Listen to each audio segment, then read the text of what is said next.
Hey everyone, I noticed a lot of you who are watching and enjoying the content aren't subscribed yet. If you love spine-chilling stories, creepy encounters, and unexplained mysteries, make sure to hit that subscribe button and turn on the notification bell so you never miss out on the next terrifying upload. It really helps the channel grow and lets me keep bringing you more of the content you love.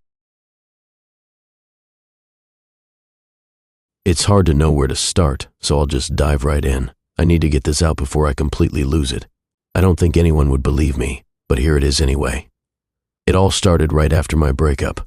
I know, typical. Girl gets dumped, moves into a new place, starts over, blah, blah, blah. But my situation? It was different, not in a good way. I found this small apartment in a quiet little neighborhood. You know the kind, no bars, no noise, just rows of houses and trees, the kind of place where nothing ever happens. I thought I was in the clear.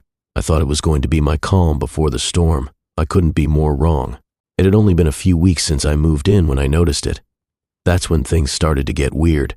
I was sitting in my living room one evening, the light fading outside, with a glass of wine in hand. I hadn't unpacked everything, but it was cozy enough to make me forget about the last few months.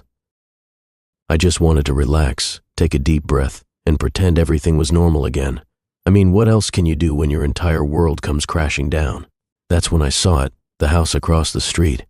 It had been empty for months. I'd been told that it was under renovation, but I hadn't seen any workers around. The house was quiet, dark, and completely abandoned. The windows were covered with those old-school blinds, the ones you can never get to sit right. And that was that. I never really thought about it much, but that night I noticed something strange. One of the blinds had been pushed up just a bit, and standing there right in the window was what looked like a mannequin. I squinted, trying to figure out if my eyes were playing tricks on me. But no, it was definitely a mannequin. It was dressed in some old, outdated outfit, something you'd find in a department store window from the 90s, I guess. It was a little eerie, but not in a way that made my heart race or anything. More like it was just odd. I didn't think much of it at first, but then, over the next few nights, I started noticing it more and more. The mannequin would be there every night, standing in that same window, always still, always positioned the same way. It was like it was frozen in time, a lifeless figure staring out into the street. I'll be honest, I was starting to get a little freaked out. Maybe it was because of my own headspace after everything with my ex, but it felt off. The house across the street felt like it was watching me. The mannequin, too. Then a few nights ago, things really started to take a turn. I had just gotten home from work, late as usual. I was exhausted, but I still had to put away the laundry and finish a few things around the apartment. I didn't even think to look across the street at first. I was just going through the motions. But when I finally took a second to stop and breathe, I glanced over toward the abandoned house. There it was, the mannequin. But it wasn't dressed in the same outfit it had been before.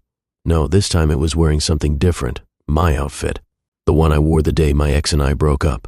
I froze. My heart skipped a beat, and I felt a tightness in my chest that I couldn't shake off.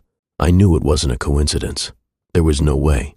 I didn't wear that outfit often. It was a black skirt and a cream blouse, the kind of thing you wear when you want to look put together but still casual. I hadn't worn it in a while, but I'd been wearing it when I left my ex's place for the last time.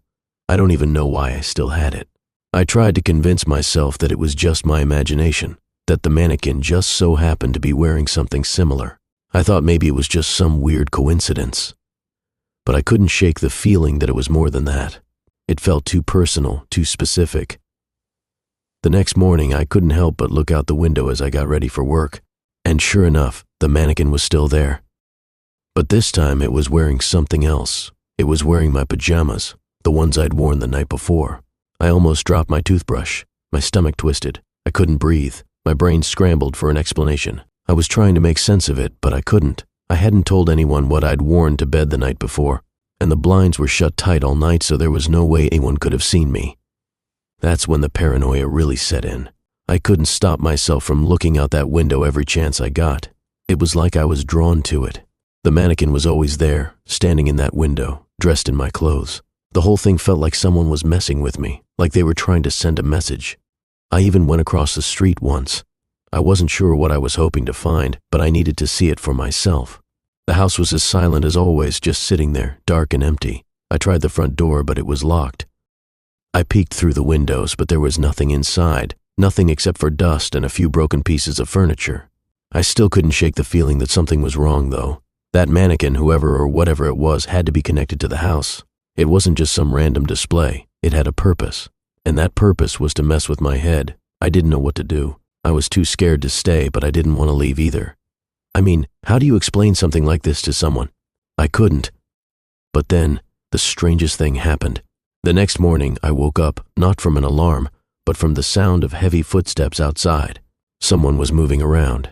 It was early, too early for anyone to be outside. I rushed to the window, heart pounding. The mannequin was gone. But that wasn't the weird part. The weird part was the house. It wasn't abandoned anymore. The front door was open, and there were people inside. It looked like movers. No, more like they were cleaning or setting up something. I couldn't make out what they were doing, but it didn't make any sense. The house had been empty for months, and now people were inside like nothing ever happened. It was like it had all been a dream, like the house had changed overnight. I didn't know who to call.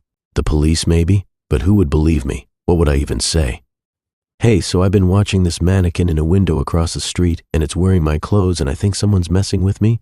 It sounded ridiculous, but I couldn't stop thinking about it. Could it have been my ex? But why would he do something like that? Why would he be so methodical?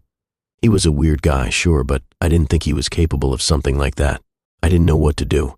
So I waited, and I watched. The next day I called the cops.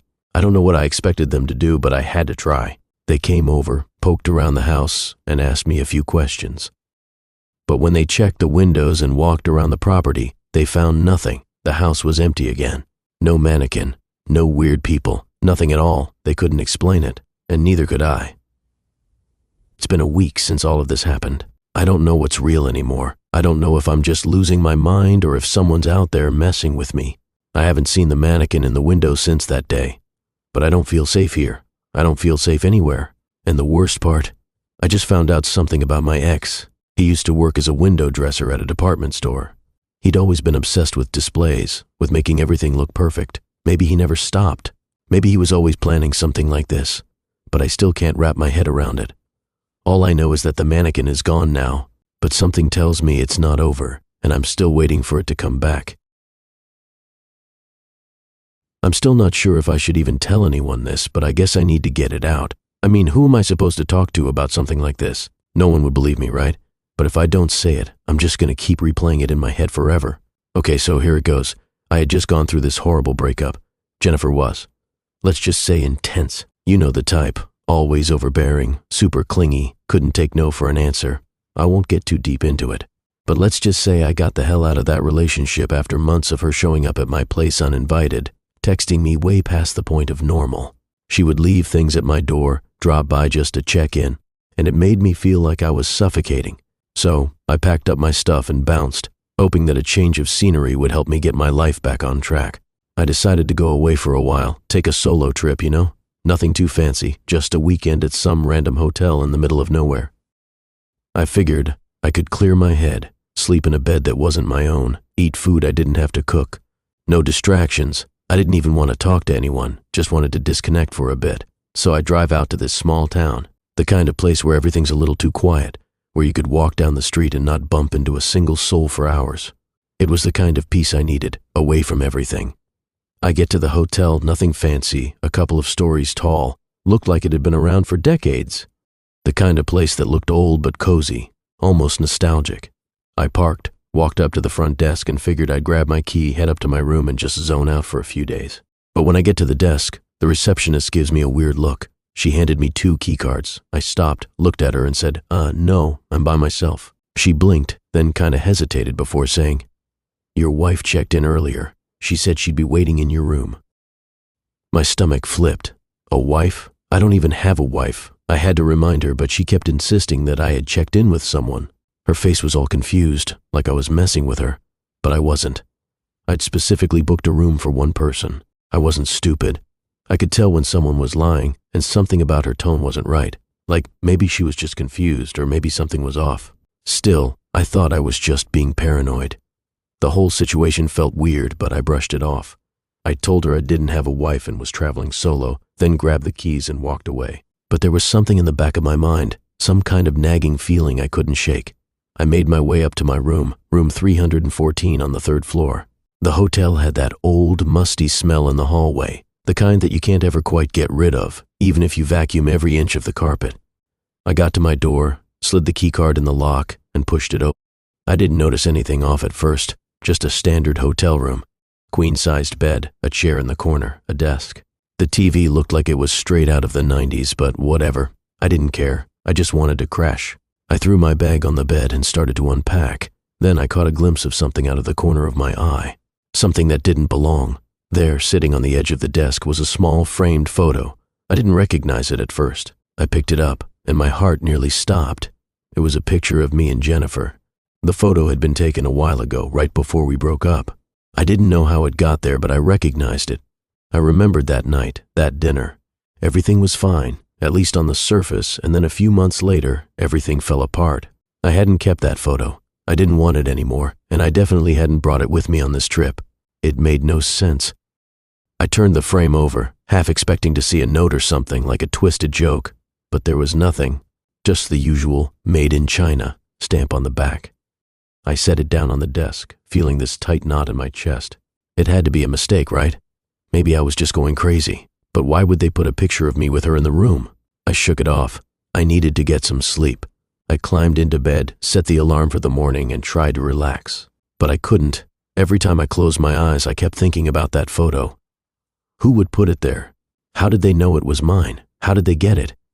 Eventually, I drifted off into a restless sleep, waking up every couple of hours to check the room. The silence in the hotel was suffocating. The next morning, I went down to the lobby for breakfast. I was still a little on edge, but I figured maybe I was just overthinking things. I got a coffee and sat down, trying to relax. But the receptionist was still there, the same one who'd checked me in. She gave me a strange look when I walked by, like she knew something I didn't. It made me uneasy. I didn't want to ask her anything more. I was already feeling like a paranoid lunatic, but the thought of that photo kept eating at me, gnawing at the back of my mind. Something about the whole thing didn't sit right.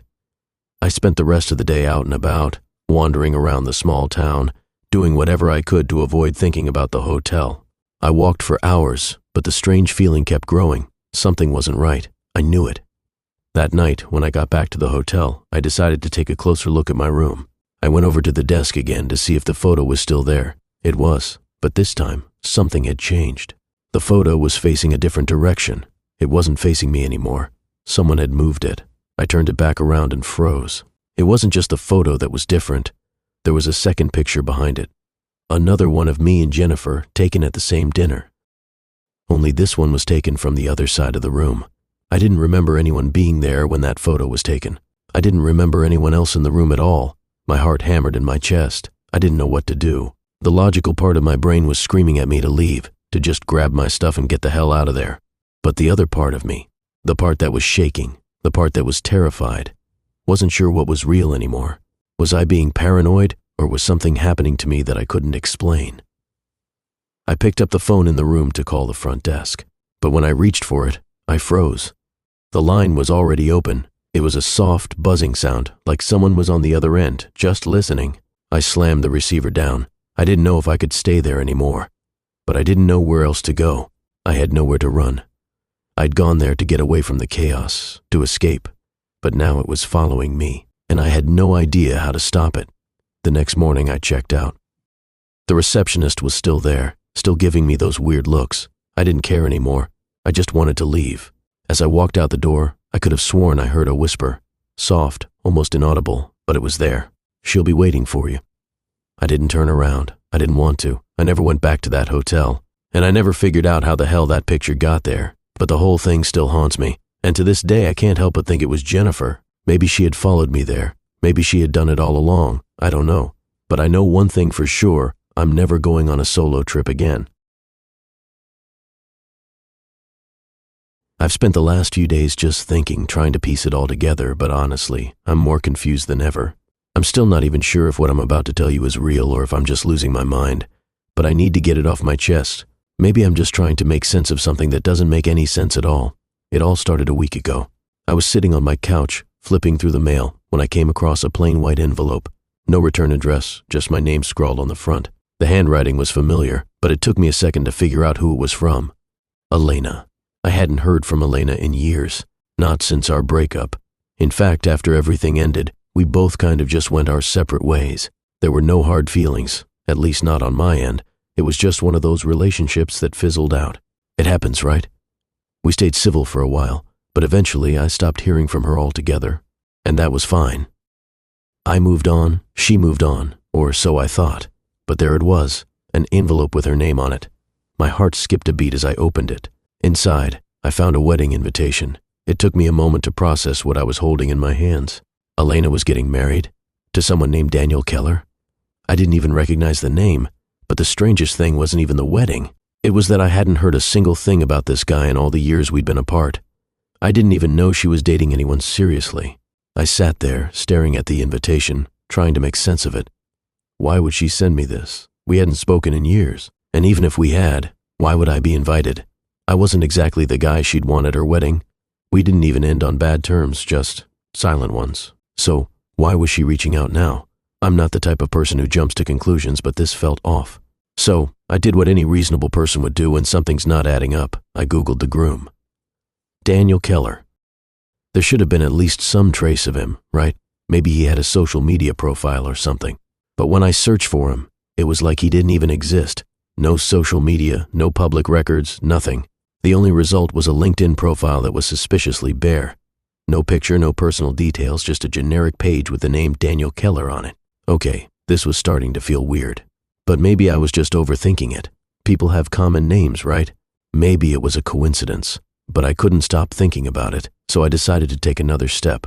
I called Elena's family. Her mom, who I had always gotten along with, answered. I told her about the invitation and asked her if she knew about Elena's wedding. Her response was strange. She didn't sound excited or happy or anything. Instead, she sounded confused, almost uncomfortable. She said she didn't know anything about it, that Elena hadn't mentioned a wedding or a fiancé. That threw me off. I asked her if maybe Elena was keeping it a secret, but her mom insisted that no, she hadn't heard anything about any wedding or engagement.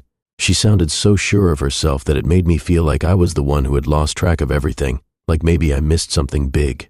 But I knew something was off. If Elena was getting married, someone in her life had to know, right? I didn't stop there. I reached out to a few of her old friends, hoping one of them might have some answers. But no one knew anything. Some of them didn't even recognize the name Daniel Keller. That was it. I was at a dead end. I had no idea what was going on, but I couldn't stop thinking about that invitation. How could Elena, of all people, send me something like this? 2 days later, I got a message from an unknown number. My first thought was that it was a prank. Maybe it was one of her friends messing with me, or even Elena herself. I opened the message and it was simple. Can't wait to see you walk me down the aisle. I didn't know what to think. For a second, I thought maybe I had misread it, but no, that's what it said. Walk me down the aisle. My heart dropped into my stomach. Why would she say that? And why would she send me that message when I hadn't heard from her in years? The whole thing felt personal, too personal. I didn't know who to talk to about it, so I just kept it to myself. I couldn't figure out if I was being paranoid or if this was some twisted joke. But that message, it was just too weird. And it didn't feel like a prank. It felt like something else, something darker. I tried calling the number back, but it went straight to voicemail. I texted back, asking who it was, but the message went unanswered. I even tried sending a few more texts, but I didn't get any replies. That was the last time I heard from the unknown number, but the whole thing still doesn't make sense. Why would Elena send me that invitation? Who is this Daniel guy, and why can't I find anything about him? And who the hell sent that message about walking her down the aisle? I've gone over everything in my head 100 times, trying to find a rational explanation. Maybe I was just being paranoid. Maybe it's all just a coincidence, but something deep down tells me it's not. I still don't know what to make of any of it. I never went to the wedding, obviously. I don't even know if it's real anymore. The whole thing feels like some strange dream or maybe a nightmare, and I'm stuck in the middle of it, trying to figure out if it was ever real at all. All I know is, I'll never forget that wedding invitation, that message, and the feeling that something is out there that I just can't explain. Something connected to Elena, and something I'm not supposed to understand. So, let me start from the beginning. I'd been seeing this guy, Ryan, for a few months. We'd met through mutual friends and things were going pretty well. He was sweet, funny, and we clicked really well. After a while, I invited him to stay over at my place. It was nothing fancy, just a small house, nothing too crazy. But it was mine, and I loved it. It was cozy, and I'd put a lot of work into it, so it felt like home. At first, things were great. We'd spend the evenings watching movies, cooking dinner, hanging out, like any normal couple would. But after a few weeks, Ryan started mentioning hearing weird things at night. I didn't think much of it at first. He'd say he heard footsteps or whispering in the walls. I figured it was just the old house settling or maybe even the wind playing tricks with the creaky wooden floors. You know how old houses can be, right? They just make noises sometimes. But Ryan wasn't the type of guy to get freaked out by random noises. So, when he kept bringing it up, it started to make me a little uncomfortable. One night, I remember him saying he heard what sounded like someone walking around upstairs and the floors were creaking. I brushed it off, but he kept mentioning it over and over, almost like he was trying to convince himself he wasn't hearing things. He got weirdly obsessed with it after a while. He'd sit up late at night listening, and whenever I'd ask him what was wrong, he'd just shake it off. I'd tell him, "It's just an old house, Ryan, chill out." But deep down, even I was starting to feel like there was something off. Then one night, it happened. We were in bed, just falling asleep, when I heard it too. A scratching sound coming from under the floor. It wasn't loud, but it was definitely there. It sounded like something or someone scraping against the wood. I froze. I'd heard the house creak before, but this was different. Ryan didn't sleep right away, though. I could feel him tense up beside me. I thought maybe he was just having the same thoughts I was, but then I heard him get out of bed. "Ryan?" I whispered, but he was already gone, heading for the door. The scratching sound got louder. It was coming from beneath the floor, right below us. My heart was pounding in my chest. I couldn't move. I just sat there in the dark, trying to make sense of what was happening. My mind was racing. Was it rats? Was it some weird animal? But the sounds were too deliberate. It didn't feel random. I heard the basement door creak open downstairs, followed by Ryan's footsteps heading down the stairs. A few seconds later, I heard him shout, but it wasn't clear what he said. I jumped out of bed and rushed down after him. When I got to the basement door, I found it slightly open, just enough to see the dim light from the basement lamp. Ryan was standing in front of the old crawl space door, staring at it. The weirdest part? He didn't look scared. He looked pissed. "I'm going in," he said, without even looking at me. "Ryan, wait," I started, but he was already down on his knees, pulling at the old wood panel that covered the crawl space. He managed to get it open, and for the first time, I noticed the smell. It was musty, like something had been trapped in there for a long time. Ryan hesitated for a second, like he was thinking twice about going in, but then he climbed in. I stood there, frozen, unsure of what I should do. But I couldn't just leave him down there. So I followed. We crawled through the small opening and into the cramped space. The air was thick with dust, and it was barely big enough for the two of us to move around. I had no idea what we were even doing down there. What did Ryan think he was going to find? I wasn't sure if I even wanted to know. And then we saw it. There, in the corner of the crawl space, was a sleeping bag. It looked old and used, with food wrappers scattered around it. It was a mess. But that wasn't the most unsettling part. The most unsettling part was the dozens of photos pinned to the walls. I'm talking about photos of me. I couldn't believe it. They were pictures of me at my house, at the store, just random shots of me from different places. Some of them were so up close, I could see the details of my face. Some were from when I was out with friends, some of them from when I was just walking around the yard. They were all recent too. I started shaking. How had someone been taking these pictures? Who had been following me? I felt a lump form in my throat as I looked around, panic setting in. I wanted to scream, but I couldn't even find my voice. Ryan was staring at the photos, but there was something in his eyes. It wasn't the surprise I was expecting. He looked almost relieved. He stood up quickly and turned to face me, his face pale. "I think we need to leave. Now," he said. Without waiting for me, he crawled back toward the opening, and I followed him out of the crawl space. We didn't say anything as we made our way up the stairs and back into the main part of the house. As soon as we were back upstairs, Ryan looked at me, his voice shaking as he spoke. "I'm done. I can't do this anymore." I was confused, trying to process what had just happened. What was he talking about? What had he seen in the basement that made him so freaked out? But before I could say anything, he grabbed his stuff and left. Just like that. He was gone. I was left standing there trying to figure out what had just happened. My head was spinning. I had no idea what to do next. My first instinct was to call the police, but I didn't know what I'd even say. Someone's been spying on me? But the truth was I didn't feel safe anymore. I started packing up my things, making plans to leave. I couldn't stay there another minute. But as I was about to leave, I walked into the living room, and I saw something that made my blood run cold. Lying on the floor in front of the couch was an old watch. It wasn't mine. I knew that right away. It was Ryan's. I froze. How had it ended up there? He hadn't even come back to grab his stuff, so why was his watch there? I walked over to it, picked it up, and stared at it in my hand. Something about it felt wrong, but I didn't know why. And the worst part? I knew the watch was old. Ryan had worn it the entire time I'd known him, but somehow it had ended up on the basement floor. I couldn't make sense of it. I still can't. But I knew without a doubt that I needed to get out of that house fast. So I left, and I haven't been back since. I don't know who had been in that crawl space, and I don't know what was going on with Ryan.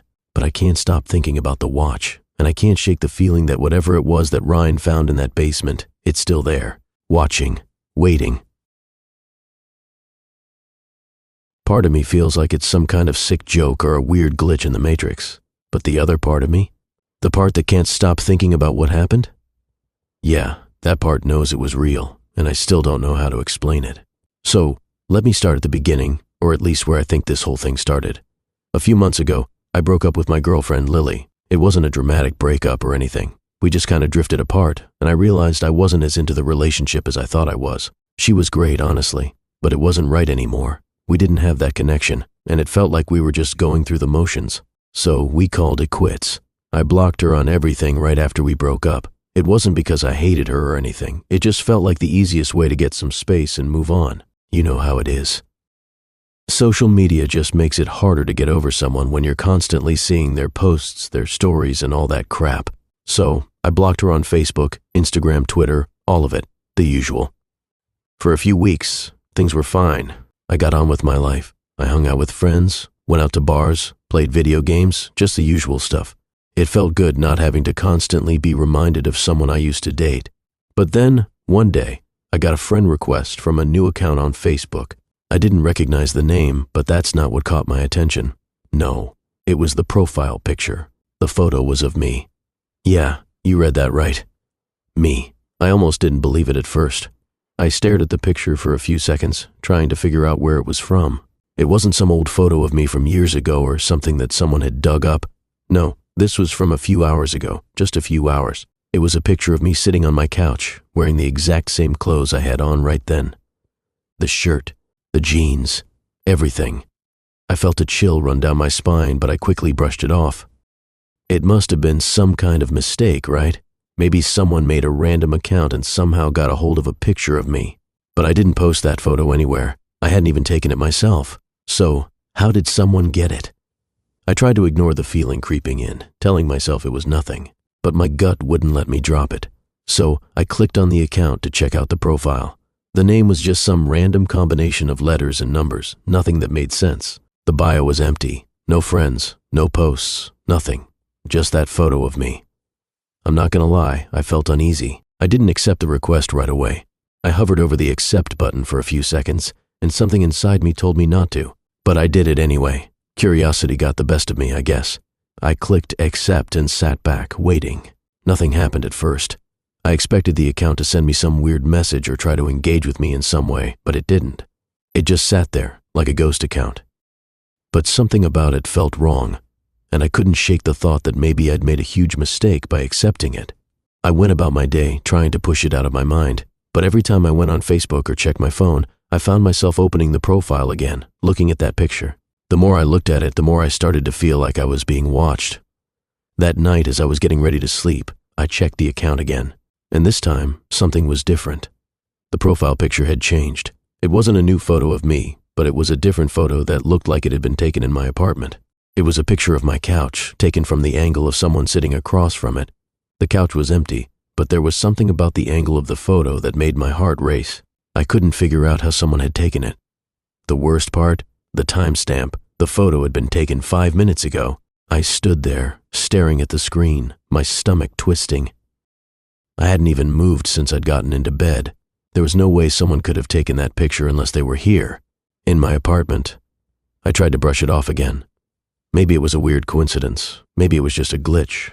But I couldn't stop thinking about it. I couldn't stop thinking about how I felt like I wasn't alone anymore. I didn't sleep that night. I just laid there, staring at my ceiling, wondering if someone was watching me. The next day, I decided to check the profile again, and this time, there was another new photo. This time, the photo was of me. I didn't even have to look twice to recognize where it had been taken. It was a picture of me sitting on my couch just like before, but the difference was that I was holding my phone in my hand. I hadn't taken the picture. There was no way. I hadn't even been looking at my phone when it was taken. I felt my blood run cold. This wasn't just some random account anymore. This was personal. I immediately went to block the account. But as I was about to click the button, I saw a notification pop up. The new account had sent me a message. I opened it. It was simple. "I see you." I could feel my heart pounding in my chest. Who the hell was this? How did they know where I was? Why were they doing this? I didn't waste another second. I logged out of Facebook, deleted the app from my phone, and changed my passwords for everything. I didn't know what else to do. I felt completely helpless. The thought of someone knowing where I lived, watching me like that, it was suffocating. I started looking over my shoulder everywhere I went, wondering if someone was following me. The next few days were a blur of paranoia. I checked all my windows at night, locked every door, and didn't leave my apartment unless I had to. I still couldn't shake the feeling that someone was watching me. I kept seeing shadows out of the corner of my eye, hearing creaks in the floor when no one was there. But then, one night, something happened. I got a notification on my phone. It was from a new account on Facebook. I opened it, and there it was again, my photo. But this time, it was worse. It was a picture of me, lying in bed. I had fallen asleep with my phone beside me, and in the reflection of my phone screen, I could see something in the corner of the room, just a shadow, barely visible. I panicked. I didn't know what to do. I started looking through every window, checking every closet, trying to figure out who the hell had been in my apartment. But I couldn't find anything.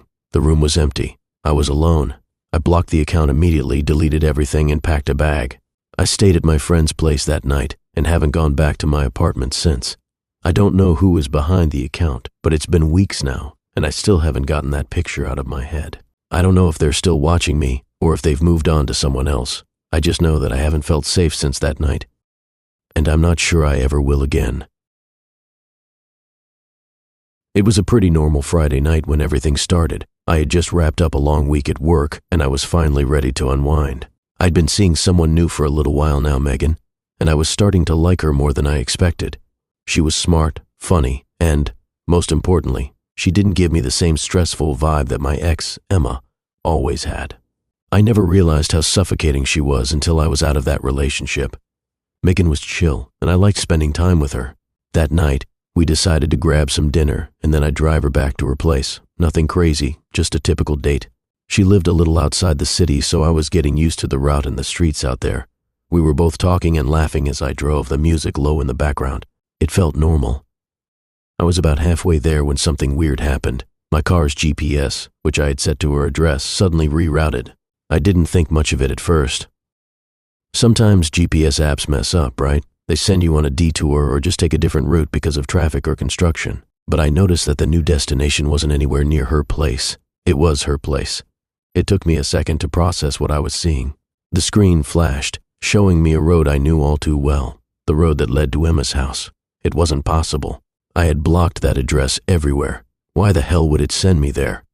I tapped the screen to change the route back, but when I tried, the GPS froze. The next message that flashed across the screen was short, but it made my blood run cold. "You were never good with directions. Let me guide you back home." I stared at the screen, trying to make sense of what I was seeing. Megan noticed me looking confused and turned toward the GPS screen. I thought maybe I was just being paranoid. Maybe the app glitched or there was some technical error, but there was no way it was just a coincidence that it rerouted me to Emma's house. That address shouldn't have even been in my GPS anymore. I tried to exit the app and reset the route, but nothing worked. The more I pressed buttons, the more the GPS refused to cooperate. The screen flashed again, this time showing the same message but in a different way, like it was mocking me. "Let me guide you back home." It felt like a punch to the gut. My heart started to race, and the air in the car felt thick, like I couldn't breathe. I glanced at Megan, trying to stay calm, but I could tell she noticed something was off. She asked me if everything was okay. I told her it was just the GPS being weird and I'd fix it. But deep down I knew this wasn't just a glitch. As I tried to ignore the feeling creeping in, I kept seeing the familiar landmarks that led me to Emma's house. The streetlights, the stop signs, the houses. I wasn't in control of this. It was as if the car was just driving itself, taking me somewhere I didn't want to go. I kept trying to fight it, turning the wheel, tapping the screen, trying to reset everything, but nothing worked. The route stayed the same, and the message on the screen kept taunting me. My mind raced. What if Emma had somehow done this? What if she'd found a way to manipulate my GPS or hack my phone? It wouldn't have surprised me. She'd always been obsessive and controlling during our relationship. I'd been so caught up in her that I didn't realize how far she would go to get what she wanted. But how could she have gotten into my GPS? And why was it happening now? By the time I reached the turnoff for Emma Street, I was almost too scared to make the next move. I could feel my pulse pounding in my ears. Megan was quiet now, clearly noticing the tension. I was frozen. I didn't know what to do. I didn't want to go to Emma's place. I didn't want to see her. I didn't want to go back to any of it. The car seemed to steer itself toward Emma's house, as if the GPS had a mind of its own.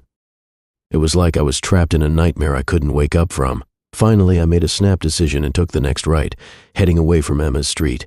It felt like I had ripped the wheel away from something pulling me toward her. But just as I did, the GPS message changed again. Not that way. I know you better than that. That was the moment when I started to lose it. The voice in my head told me to keep driving, to get out of this mess, but the screen was taunting me. It felt like Emma was in the car with me, watching me from the screen, controlling everything. I tried not to freak out in front of Megan, but she could feel the tension now. She asked me if we were lost. I just shook my head and told her no, that everything was fine. But it wasn't fine. I glanced over at Megan, trying to focus on her, trying to distract myself from what was happening. She was sitting there, completely unaware of the panic running through me. I tried to shake it off and tell myself that maybe I was overthinking things. But then I looked back at the GPS. It had changed again. The screen now showed an address I recognized, one I hadn't seen in years, the old apartment where Emma and I had lived when we were together. I was in full-blown panic mode now. It felt like I couldn't escape. The more I tried to break free, the more everything seemed to spiral out of control. I hit the reset button. I turned the car around. I tried everything, but the screen kept flashing the same message, "Let me guide you back home." I was no longer driving. It felt like something else had taken control of the wheel. Every turn, every light, every street I passed seemed to be pushing me closer to a place I never wanted to see again. The thought of going back there, of seeing Emma, of feeling that weight on my shoulders again, made my stomach turn. I looked at Megan, who was getting more and more confused by the second. I didn't know what to say. I didn't want to explain what was happening, not yet. But I also didn't know how to get us out of this nightmare. Finally, after what felt like an eternity, I pulled into a parking lot and turned the car off. Megan asked if I was okay, and I told her I just needed a minute to figure things out. My hands were shaking as I reached for my phone to shut off the GPS. I tried to pull the app up again, but it wouldn't load. Then something strange happened. The screen went black. And then I saw something I wasn't prepared for. A photo of me, taken in my car, flashed onto the screen. It was me, but it wasn't from my camera. It wasn't from any angle I recognized. It was as if someone had taken the photo without me even noticing. I couldn't breathe. I couldn't think. I turned the car off completely, sat there for a while, staring at the screen. Megan was asking me questions, but I couldn't answer. My thoughts were spinning, and I couldn't process what had just happened. Eventually, I drove her home, trying to act normal, trying to convince myself that I was just being paranoid. But I couldn't shake the feeling that someone or something had been in control of everything. I still don't know what happened that night. I never found out how Emma could have done something like that, or if it was her at all. But every time I drive now, I'm terrified of that GPS. And sometimes I wonder if I'll ever be able to escape the feeling that someone is still guiding me back to a place I'm trying to forget. This story, if you want to call it that, is going to sound insane. And maybe I'm just losing it. I can't shake the feeling that I'm going crazy, but I swear this happened. A few years ago, I broke up with my ex, Kate. It wasn't a clean break. Nothing with her ever was. She was emotionally unstable, always pulling me in one direction and then pushing me away in the next. We lived together in a small apartment for a while, but after the breakup, I moved out. The whole thing was draining. I left with nothing but a few boxes of my stuff and the weight of her manipulative behavior hanging over me. At first, I thought the worst was over. The emotional roller coaster of living with her was behind me. I could finally breathe. I didn't have to second-guess every decision. I could make my own choices again. So I rented a new place, and honestly, I was feeling good. It wasn't perfect, but it was mine. Years passed. I got a new job, met new people. Eventually, I started to settle into this new life. I wasn't thinking about Kate anymore, and I thought I was finally free from her. But then, something strange happened. It all started one random afternoon just a couple of months ago. I was sitting on my couch, scrolling through real estate listings. I wasn't even really looking for anything serious. I just liked browsing to kill time, see what was out there. Maybe I was daydreaming about a bigger place, or just distracting myself. That's when I saw the house. It was a nice place, nothing crazy, just a decent 2-bedroom house not too far from where I lived. The photos looked good, clean kitchen, spacious living room. But then I clicked on the bedroom pictures. The second I saw them, my stomach dropped. The bedroom was exactly like mine had been with Kate, and I don't mean similar, I mean identical. The bed frame, the posters on the wall, even the exact layout of the furniture. There was no mistaking it. The same worn-out comforter I'd had for years, the same weird combination of movie posters Kate and I had argued over, the same clutter of old books, a half-broken lamp, and the small table next to the bed where I always left my keys. It was all there. I thought I was just seeing things. Maybe it was a coincidence. I mean, how could someone else have the same setup as me? But I couldn't stop staring at the photo. I had to know more. So I kept scrolling, my fingers shaking a little as I read the listing. I expected it to be just another house. But then I saw something that made my heart skip a beat. The house was listed under her name. Kate's name. I froze. There was no way. There had to be some mistake, right? This couldn't be possible. I mean, what were the odds that this house, this exact setup, was somehow under her name? What were the odds that the bedroom looked like it came straight out of the apartment we used to share? But there it was, in black and white, her name on the listing. I couldn't think straight. I started clicking through the photos again, zooming in on every little detail. I looked at the room from every angle, trying to convince myself that this wasn't what it looked like. But it was. It was my room. I wasn't even sure how to process it. My mind was racing and my gut was telling me that something was very, very wrong. My first thought was to call the realtor, ask them to explain how the listing came to be, but something stopped me. Maybe I didn't want to hear the answer.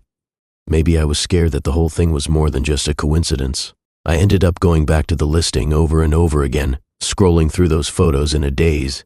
I couldn't let it go. The whole situation didn't make sense. What if Kate had just moved into the house? But why would she copy every little detail from our old place? Why wouldn't she just buy new furniture, move on like everyone else does? I needed answers, but I couldn't even think of a place to start. A few days passed, and I kept thinking about it. I'd been avoiding talking to anyone about it, even my friends. I didn't want to sound like I was losing my mind, like I was seeing things. But the more I thought about it, the more it didn't sit right with me. I had to do something. So I went to the house. I know, it sounds insane. But at that point, I couldn't shake the feeling that I had to see it for myself. I drove over there one evening after work, not even thinking about what I was doing, just trying to satisfy some weird compulsion. When I pulled up, the house looked exactly like the photos. From the outside, it was nothing special, just a standard suburban home. But I felt this wave of unease hit me as soon as I parked in front of it. I don't know why. Maybe it was the familiarity, the fact that it looked so much like my past. It was like I was standing in front of a memory I hadn't realized I'd buried. I didn't know what to expect, but I definitely didn't expect what happened next. I walked up to the front door and knocked. I had no idea who I was expecting to answer, but I figured if it was just some random person who had bought the house, they'd clear everything up. But the door opened, and there she was. Kate. She didn't look surprised to see me. In fact, it almost felt like she was expecting me. I wish I could say I ran, that I bolted out of there the second I saw her, but I didn't. I just stood there, frozen. I wasn't sure what to do, what to say. Kate had always been unpredictable, and now, seeing her here, in a house that looked like it was pulled straight from my memory, it felt like I was stepping back into the worst parts of my life. She didn't say anything at first. She just stood there, almost like she was sizing me up. I finally managed to ask her why the house looked the way it did. I asked her why the bedroom looked like our bedroom. She didn't answer right away. She just smiled this strange smile. It wasn't a happy smile. It was almost like she knew something I didn't. I felt cold all of a sudden, like I was standing in the middle of a dream, or maybe a nightmare. Finally, she said something. "Welcome home," she told me, and then she closed the door. I stood there for what felt like hours, but I didn't know what to do. Part of me wanted to scream. Another part of me just wanted to run as far away from that place as I could. But something kept me rooted to the spot. Something told me that I needed to leave, that I couldn't go back there, that I had to let go of this nightmare. But I don't think I've really let go. I left. I drove back home, but I couldn't shake the feeling that I'd made a terrible mistake. I don't know what Kate is doing in that house, or why she's trying to recreate the life we had. All I know is that I need to stay as far away from her as possible. Every so often I think about going back to the house just to see if she's still there. But I know I can't. I can't let her pull me back in. I can't let her drag me into whatever this is. But I still think about it every day. What is she doing in there? What's she planning? And maybe that's the scariest part of all.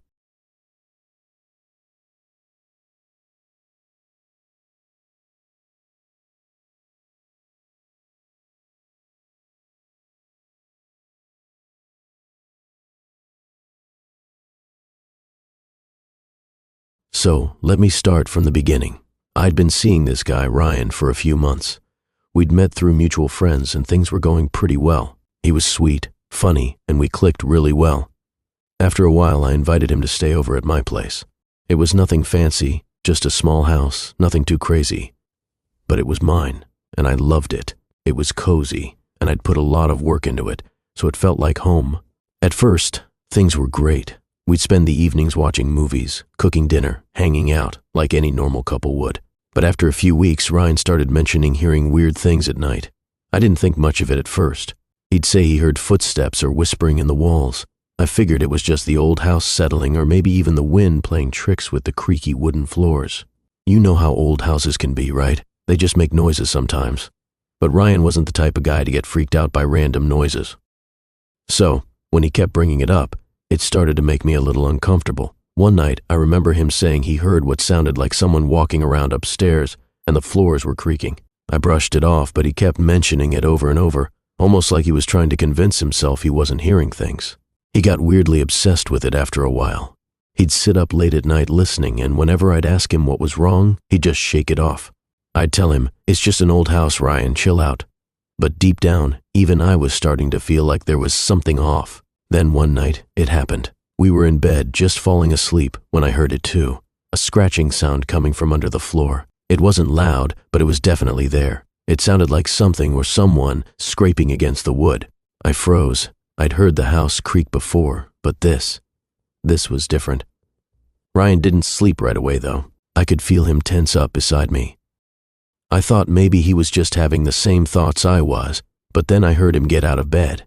"Ryan?" I whispered, but he was already gone, heading for the door. The scratching sound got louder. It was coming from beneath the floor, right below us. My heart was pounding in my chest. I couldn't move. I just sat there in the dark, trying to make sense of what was happening. My mind was racing. Was it rats? Was it some weird animal? But the sounds were too deliberate. It didn't feel random. I heard the basement door creak open downstairs, followed by Ryan's footsteps heading down the stairs. A few seconds later, I heard him shout, but it wasn't clear what he said. I jumped out of bed and rushed down after him. When I got to the basement door, I found it slightly open, just enough to see the dim light from the basement lamp. Ryan was standing in front of the old crawl space door, staring at it. The weirdest part? He didn't look scared. He looked pissed. "I'm going in," he said, without even looking at me. "Ryan, wait," I started, but he was already down on his knees, pulling at the old wood panel that covered the crawl space. He managed to get it open, and for the first time, I noticed the smell. It was musty, like something had been trapped in there for a long time. Ryan hesitated for a second, like he was thinking twice about going in, but then he climbed in. I stood there, frozen, unsure of what I should do. But I couldn't just leave him down there. So I followed. We crawled through the small opening and into the cramped space. The air was thick with dust, and it was barely big enough for the two of us to move around. I had no idea what we were even doing down there. What did Ryan think he was going to find? I wasn't sure if I even wanted to know. And then we saw it. There, in the corner of the crawl space, was a sleeping bag. It looked old and used, with food wrappers scattered around it. It was a mess. But that wasn't the most unsettling part. The most unsettling part was the dozens of photos pinned to the walls. I'm talking about photos of me. I couldn't believe it. They were pictures of me at my house, at the store, just random shots of me from different places. Some of them were so up close, I could see the details of my face. Some were from when I was out with friends, some of them from when I was just walking around the yard. They were all recent too. I started shaking. How had someone been taking these pictures? Who had been following me? I felt a lump form in my throat as I looked around, panic setting in. I wanted to scream, but I couldn't even find my voice. Ryan was staring at the photos. but there was something in his eyes. It wasn't the surprise I was expecting. He looked almost relieved. He stood up quickly and turned to face me, his face pale. "I think we need to leave. Now," he said. Without waiting for me, he crawled back toward the opening, and I followed him out of the crawl space. We didn't say anything as we made our way up the stairs and back into the main part of the house. As soon as we were back upstairs, Ryan looked at me, his voice shaking as he spoke. "I'm done. I can't do this anymore." I was confused, trying to process what had just happened. What was he talking about? What had he seen in the basement that made him so freaked out? But before I could say anything, he grabbed his stuff and left. Just like that. He was gone. I was left standing there trying to figure out what had just happened. My head was spinning. I had no idea what to do next. My first instinct was to call the police, but I didn't know what I'd even say. Someone's been spying on me? But the truth was I didn't feel safe anymore. I started packing up my things, making plans to leave. I couldn't stay there another minute. But as I was about to leave, I walked into the living room, and I saw something that made my blood run cold.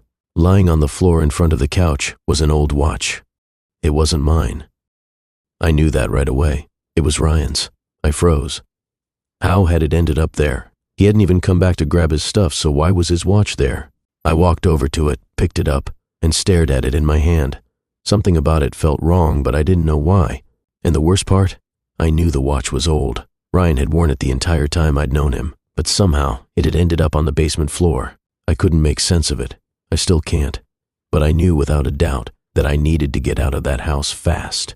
So I left, and I haven't been back since. I don't know who had been in that crawl space, and I don't know what was going on with Ryan.